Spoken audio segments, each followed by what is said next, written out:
Hi friends, welcome back to my new mini blog. তো তোমরা দেখো, একটা আমি আমাদের বাড়ির পুরনো, আমরা আগে যে বাড়িটায় থাকতাম সেটা পুরনো হয়ে গেছে।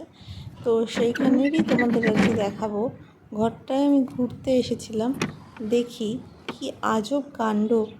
মানে ভেতরের সব যে প্লাস্টারগুলো সব খসে খসে পড়ে গেছে। আর অদ্ভুতভাবে দুটো বিড়াল ছানা দেখি ওখানে আছে। ওর মা আমাদের বাড়ি আগে এসেছিল, এবার বাচ্চাগুলো নিয়ে এসেছিলো ওদের চোখ ফোটার জন্য, যেহেতু জায়গা বদলাতে হয়। কখন দেখে আমাদের পুরনো ঘরে ওর বাচ্চা দুটো রেখে দিয়ে গেছে। দুদিন এই ঘরে যাতায়াত দেখে বুঝতে পেরেছিলাম বাচ্চাগুলো হয়তো এখানেই এনেছে।